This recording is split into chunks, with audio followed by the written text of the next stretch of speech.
നമസ്കാരം. ഓട്ടപ്രദർശനത്തിലേക്ക് എല്ലാ പ്രേക്ഷകർക്കും സ്വാഗതം. അല്ല, പഴഞ്ചോറിൻ്റെ പ്രത്യേകത അത് ഒരു കൂളൻ്റ് ആണല്ലോ. നമ്മുടെ ലോക്കൽ ഭാഷയിൽ പറഞ്ഞ് ഇറ്റ്സ് എ കൂളൻ്റ്, കാറുകളിൽ ഒഴിക്കുന്ന പോലെ. കാരണം നമ്മളിപ്പോൾ എല്ലാവരും മത്സ്യമാംസം കൂടുതൽ കഴിക്കുന്ന, ബോഡി ഹീറ്റ് കൂടുതലാണ്, മുട്ട എല്ലാം കഴിച്ചിട്ട് ഉറക്കക്കുറവ്. ഇപ്പം ഈ സാധനം കഴിച്ചാൽ ഭയങ്കര സുഖം തരുന്നൊരു സംഭവമാണ് ഈ പഴഞ്ചോറ് എന്ന് പറയുന്നത്. നിങ്ങളിപ്പോൾ കണ്ട ദൃശ്യം അത് നടനും BJP നേതാവുമായിട്ടുള്ള കൃഷ്ണകുമാറാണ്. 6 മാസങ്ങൾക്ക് മുമ്പ് അദ്ദേഹത്തിൻ്റെ സിനിമാ മേഖലയിലും അല്ലാതെയൊക്കെയുള്ള ഒരു ഉറ്റ സുഹൃത്തുണ്ട്. അപ്പാഹാജി എന്നാണ് അദ്ദേഹത്തിൻ്റെ പേര്. ഈ അപ്പാഹാജിയെ നമുക്കൊക്കെ പരിചിതമുണ്ടായിരിക്കും. അദ്ദേഹം ചില ചിത്രങ്ങളിലൊക്കെ അഭിനയിച്ചിട്ടുണ്ട്. ഇൻ ഹരിഹർ നഗർ പോലുള്ള ചിത്രങ്ങളിലൊക്കെ അദ്ദേഹം വളരെ പ്രശസ്തനാണ്. അപ്പോൾ അദ്ദേഹത്തിൻ്റെ മകളുടെ വിവാഹത്തിന് ഇവർ കുടുംബം അടക്കം പോയിരുന്നു. തുടർന്ന് ഈ കൃഷ്ണകുമാറിൻ്റെ ഭാര്യ സിന്ധു, അവർക്ക് ഒരു ബ്ലോഗും യൂട്യൂബ് ചാനലും മറ്റുമൊക്കെ ഉണ്ട്. അവർ ഈ വിശേഷങ്ങളെല്ലാം കൂടെ ചേർത്തുകൊണ്ട് ഒരു വീഡിയോ ക്രിയേറ്റ് ചെയ്യുന്നു. അത് 6 മാസങ്ങൾക്ക് മുമ്പ് അത് പബ്ലിഷ് ചെയ്യുന്നു. മെഡിക്കൽ ഗുണങ്ങൾ, ശരീരത്തിന് ഗുണം ചെയ്യുന്ന പല സംഭവങ്ങളും ഡോക്ടേഴ്സൊക്കെ പറയാറുണ്ട്. എൻ്റെ പേരൊന്നും എനിക്കറിയില്ല. എന്താ പെൻസിലിനൊക്കെ അതിനകത്ത് വർക്കൗട്ട് ആവുമെന്ന് പറയുന്നു. ഈ ഫെർമെൻറ്റേഷൻ വരുമ്പോൾ ഞാനത് ആധികാരികമായിട്ടൊന്നും പറയുന്നില്ല, ഡോക്ടേഴ്സാണ് പറയേണ്ടത്. പക്ഷേ നിരവധി ആളുകൾ, ലക്ഷക്കണക്കിന് ആളുകൾ അത് ഇതിനകം തന്നെ കണ്ടു കഴിഞ്ഞ ഒരു വീഡിയോ ആണ്. ഇനി അദ്ദേഹം പല കാര്യങ്ങൾ അതിനെപ്പറ്റി സംസാരിക്കുന്നുണ്ട്. ആ സംസാരിക്കുന്ന കൂട്ടത്തിൽ പഴങ്കഞ്ഞി വിഷയമായിട്ട് വരുന്നുണ്ട്. പഴങ്കഞ്ഞി അന്നും ഇന്നുമൊക്കെ ഈ കൃഷ്ണകുമാർ എന്ന വ്യക്തിക്ക് വളരെ ഇഷ്ടമാണ്. അദ്ദേഹം അതിൻ്റെ ഗുണഗണങ്ങളെയൊക്കെ പറ്റി പറയുന്നുണ്ട്. ഡോക്ടർമാർ അങ്ങനെ പറഞ്ഞു ഇങ്ങനെ പറഞ്ഞു എന്നൊക്കെ പറയുന്നുണ്ട്. എനിക്കറിയില്ല, എനിക്ക് ആധികാരികമായിട്ട് അതിനെപ്പറ്റി പറയാൻ അറിയില്ല എന്നും അദ്ദേഹം കൂട്ടിച്ചേർക്കുന്നുണ്ട്. ബാക്കിയുടെ കണ്ടുപോകാം. പണ്ട് ഞാനൊക്കെ ഇവിടെ എറണാകുളം തൃപ്പൂണിത്തുറ ഇവിടെ അച്ഛൻ ഫാക്ടറി വർക്ക് ചെയ്തതുകൊണ്ട് ഞങ്ങളവിടെ ജീവിക്കുന്ന കാലത്ത് പറമ്പൊക്കെ വൃത്തിയാക്കാനായിട്ട് ആൾക്കാർ വരും. വലിയ പണിയാണല്ലോ പറമ്പ് വൃത്തിയാക്കുന്നത്. പക്ഷെ അവർ രാവിലെ വരുമ്പോൾ ഒരു കട്ടൻ ചായ എന്തെങ്കിലും കുടിച്ചിട്ടായിരിക്കും. ഒരു 11 മണിയാവുമ്പോഴത്തേക്ക് ഇവർക്ക് പഴഞ്ചോറ് മതി. ഇങ്ങനെ പറഞ്ഞു പോകുന്ന വ്യക്തി പഴയ കാലത്തേക്ക് പോകുന്നു. ആ ഒരു ഭാഗം കൂടെ കണ്ടു നോക്കുക. അന്ന് അമ്മ കുറച്ച് പഴഞ്ചോറ് എടുത്ത് വെച്ചേക്കും, കുറച്ച് കറികളൊക്കെ വെച്ചേക്കും. അന്ന് എങ്ങനെയാ വെച്ചാൽ ഈ പണി ചെയ്ത പറമ്പിൽ തന്നെ ചെറിയൊരു കുഴിയെടുക്കും. ഇത്ര ഒരു 1/2 അടി താഴ്ചയിൽ ഒരു കുഴി എടുത്തിട്ട് അതിൽ വട്ടയില അല്ലെന്നുണ്ടെങ്കിൽ നമ്മുടെ ചേമ്പിൻ്റെ ഇലയോ എന്തെങ്കിലും എടുത്തിടും. ഇതിലോട്ട് ഈ പഴഞ്ചോറും എല്ലാ കറികളും ഇട്ട് കൊടുക്കണം. എന്നിട്ട് ഇവരങ്ങോട്ട് കൈവച്ച് ഉടച്ചതിന് പക്ഷേ കൈവച്ചല്ല കഴിക്കുന്നത്. ശ്രദ്ധിച്ചു കാണും. ഈ പ്ലാവല എടുത്തൊന്ന് ചുരുട്ടിയിട്ട് അതിലൊരു ഈർക്കിൽ കുത്തിയിട്ട് അത് വെച്ച് കഴിക്കും. സത്യം നമ്മൾ പറഞ്ഞ് എത്രയോ വർഷങ്ങൾ കഴിഞ്ഞിട്ടും അവരാ ജോലിയെടുത്ത് വേർത്ത് ഇതെല്ലാം കഴിഞ്ഞ് മോഹമൊക്കെ കൊണ്ട് കഴുകിയിട്ട് കൊണ്ടുവന്ന വിശപ്പോടെ കഴിക്കുന്ന കണ്ടുകൊണ്ടിരുന്നിട്ട് നമ്മൾ വീട്ടിൽ എല്ലാ ഭക്ഷണം ഉണ്ടെങ്കിലും അവർ കഴിക്കുന്ന കാണുമ്പോൾ ഒരു കൊതി വരും. അന്ന് നമ്മൾ വീണ്ടും പഴഞ്ചോറിൽ ഇതുപോലെ കറികളൊക്കെ ഇട്ട് കഴിക്കും. ഇവിടെ അദ്ദേഹത്തിൻ്റെ ചെറുപ്പകാലത്തെ കാര്യമാണ് പറയുന്നത്. കൃഷ്ണകുമാറിന് ഇപ്പോൾ 50 വയസ്സിന് മുകളിലുണ്ട്. എൻ്റെ ഒരു അറിവ് ശരിയാണെങ്കിൽ 54-ലായിരിക്കാം. അത് ഒരുപക്ഷെ 54 വയസ്സിൽ നടപ്പായിരിക്കും അദ്ദേഹം.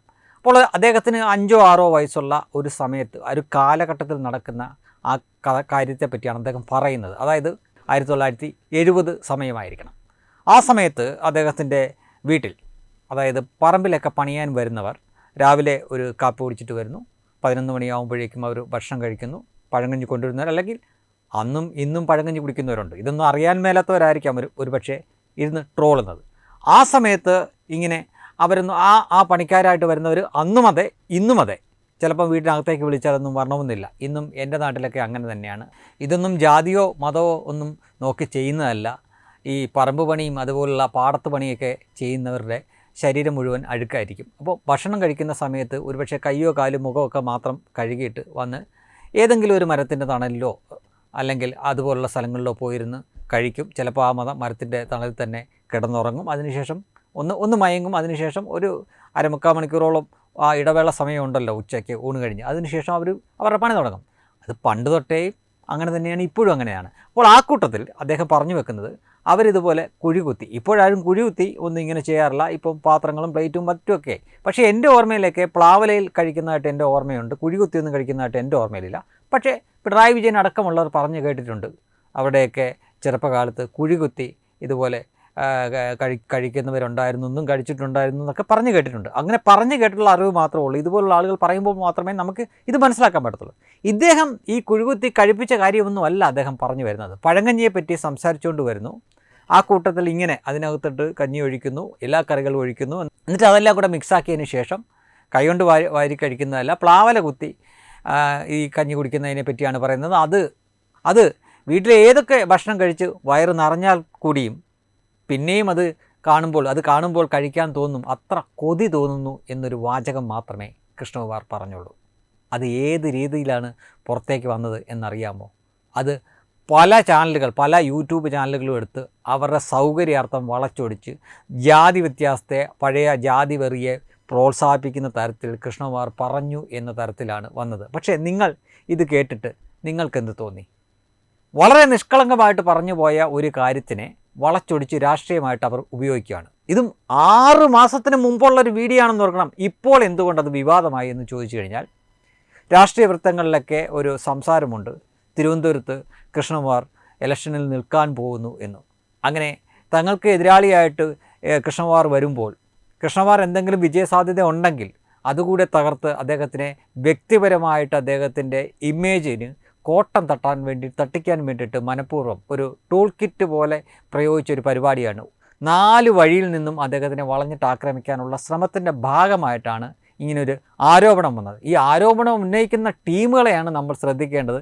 80,000 രൂപയ്ക്ക് ശരീരം വിൽക്കുന്നവളും അങ്ങനെ വിറ്റ് ചരിത്രമുള്ള ടീമുകളും, അതേപോലെ ചില ഷോയൊക്കെ നടത്തി അതിലൂടെ 4 പേര് അറിയുകയും അതിനെ പിന്തുടർന്ന് ചില യൂട്യൂബ് ചാനലുകളൊക്കെ നടത്തുകയും ചെയ്യുന്ന കൂട്ടരാണ് ഇദ്ദേഹത്തിനെതിരെ ഈ ജാതി ആരോപണമായിട്ട് വന്നിരിക്കുന്നത്. പക്ഷേ അവർക്ക് ആൾ തെറ്റിപ്പോയി എന്ന് പറയാനുള്ള കാരണം എന്തെന്നറിയാമോ? കൃഷ്ണകുമാർ എന്ന വ്യക്തിയെ ഒരുപക്ഷെ സവർണനാണ് എന്ന ധാരണ അവർക്കുണ്ടായിരിക്കും. ഒരു ശരിയാണ്, നായർ ജാതിയിൽപ്പെട്ട അല്ലെങ്കിൽ വിഭാഗത്തിൽപ്പെട്ട വ്യക്തിയാണ് അദ്ദേഹം. അപ്പോൾ അദ്ദേഹം OBC അല്ല, സവർണ വിഭാഗത്തിൽ തന്നെ കൂട്ടാം എന്ന് കരുതുക.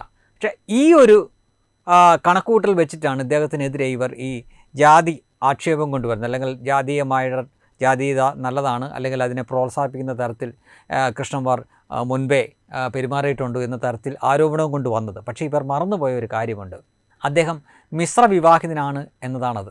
അദ്ദേഹത്തിനേക്കാൾ, അതായത് ജാതി വെച്ച് പറയുമ്പോൾ അദ്ദേഹത്തിനേക്കാൾ ജാതിയിൽ താഴ്ന്ന ആളെയാണ് അദ്ദേഹം വിവാഹം കഴിച്ചത്. അതും വീട്ടുകാരുടെയും ബന്ധുക്കളുടെയും എല്ലാം എതിർപ്പിനെ മറികടന്നുകൊണ്ട്. 29 വർഷമായിട്ട് അവർ സന്തുഷ്ട ദാമ്പത്യ ജീവിതം നയിച്ചുകൊണ്ടിരിക്കുകയാണ്, കുടുംബജീവിതം നയിച്ചുകൊണ്ടിരിക്കുന്ന വ്യക്തികളാണ്. ഇതുവരെയും അവരെപ്പറ്റി ഒരു പ്രശ്നവും നമ്മൾ കേട്ടിട്ടില്ല. സാധാരണ സിനിമാക്കാരെ പറ്റി പറഞ്ഞു കേൾക്കുന്ന കുടുംബ പ്രശ്നങ്ങളോ ഒന്നും ഈ 29 വർഷത്തിനിടയ്ക്ക് ഈ ഒരു ഫാമിലിയെപ്പറ്റി നമ്മൾ കേൾക്കുകയുണ്ടായില്ല.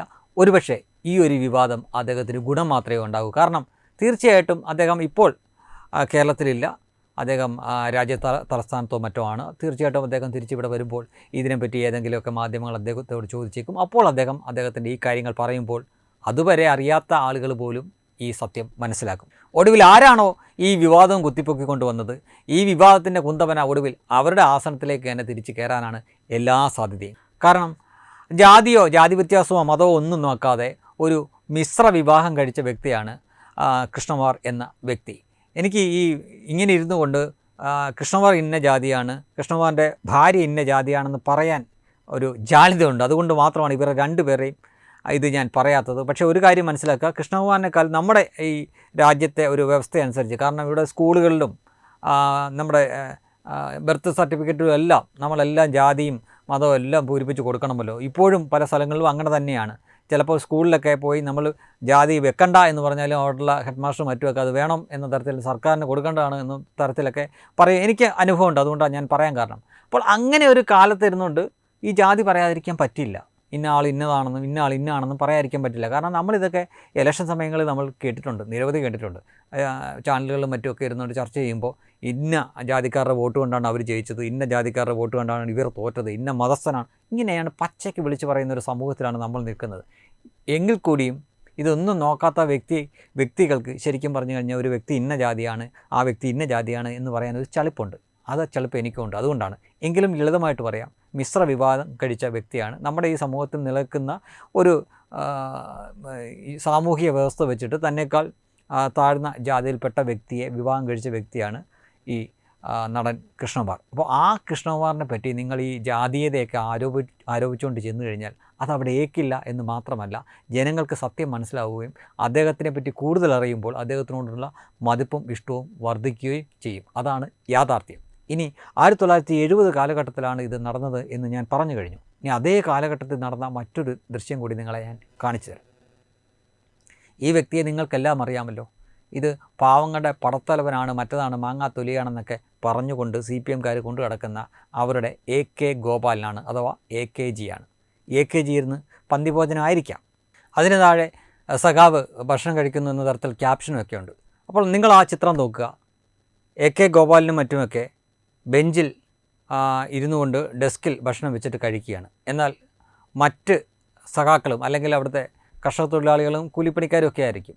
അവർ എങ്ങനെയാണ് ഭക്ഷണം കഴിക്കുക എന്ന് നോക്കുക. ഈ കൃഷ്ണകുമാർ പറഞ്ഞ അതേ രീതിയിലാണ് അവർ ഭക്ഷണം കഴിക്കുന്നത് എന്ന് കാണാം.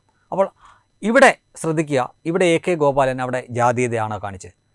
കൃഷ്ണകുമാർ കാണിച്ചത് ജാതീയതയാണ്, അല്ലെങ്കിൽ ജാതീയമായിട്ടുള്ള വേർതിരിവാണ് കാണിച്ചതെന്ന് നിങ്ങൾ പറയുന്നു, വിശ്വസിക്കുന്നു എങ്കിൽ അതിലും കൊടിയ ജാതീയതയാണ് AKG കാണിച്ചത് എന്ന് സമ്മതിക്കേണ്ടി വരും. ഇതിൻ്റെ മറ്റൊരു വശവും കൂടെ പറയാം. ഏറ്റവും പെട്ടെന്ന് നിങ്ങൾക്കെല്ലാവർക്കും മനസ്സിലാവുന്നൊരു കാര്യമാണ്. നമുക്കറിയാം, ബാഹുബലി എന്ന സിനിമ കാണാത്തവരുമായിട്ട് വളരെ ചുരുക്കം ആളുകൾ മാത്രമേ കാണൂ. അത് ഒരുപാട് ആളുകൾ, കോടിക്കണക്കിന് ആളുകൾ ഇതിനകം തന്നെ കണ്ട സിനിമയാണ് ബാഹുബലി 1ഉം 2ഉം.